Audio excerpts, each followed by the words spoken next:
Most services that I attend have three parts. Part 1, the Liturgy of the Word. Part 2, the Liturgy of the Eucharist, or Liturgy of the Sacrament.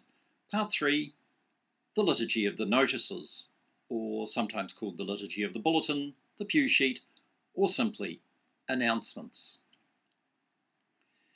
In a traditional church, the pew sheet is censed, sprinkled with holy water, and then these notices are chanted. In the extraordinary Roman Catholic rite, the chanting is now required to be done in Latin. In the Middle Ages, this third part of the worship service, the Liturgy of the Notices, was the normal way in which villagers found out what was happening in the world and what was happening within their own village. But at the Reformation, this third part of the worship service was able to be dispensed with because, as you know, one of the great results of the Reformation was the invention of the printing press.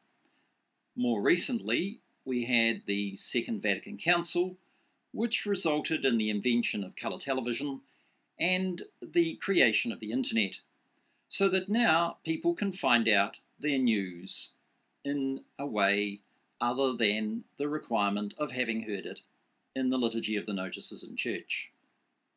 Jesus himself refers to individuals reading the pew sheet rather than the practice of having the notices read aloud in Matthew chapter 12 and elsewhere, when he says, and I quote, "Have ye not read?" Unfortunately, by experience, people discover that ye have not read, and so ye have not come to ye meeting, and ye have not brought things to sell at ye parish garage sale or ye parish fair. Jesus also said in another place that it might be part of our Christian ministry and mission to help people to learn to read. I know of communities that have graphic artists attractively and memorably putting the notices on PowerPoint. Others, however, have the Liturgy of the Notices, in which the notices are read aloud. And what happens when you have the Liturgy of the Notices is that now people move from not reading them to not listening to them. Sometimes, yes, there may need to be a couple of short announcements, a highlighting of something that's particularly important. Well, if that is required, when should we do this? At the beginning, the middle, or the end of the service? Well, the end of the service is the most obvious solution. People are standing, so it has to be brief. If the priest or pastor asks you to be seated, you'll know you're in trouble. You're being held prisoner until the final hymn.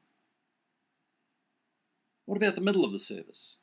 Well, most find that the middle of the service is already disjointed. Most communities often struggle to make a smooth and dynamic transition from the Liturgy of the Word to the Liturgy of the Sacrament, and inserting the Liturgy of the Notices in the middle of that generally results in any dynamic energy that's built up being dissipated at this point.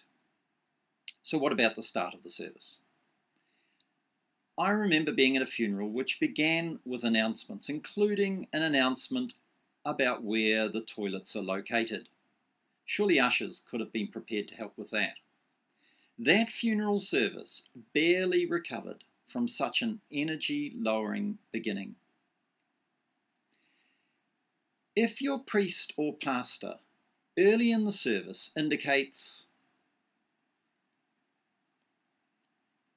and if by doing so the priest or pastor is just giving an early blessing, they're merely confused. But if your priest or pastor is hereby indicating early on where the exits are, I'd use them now rather than later. Salve, Regina.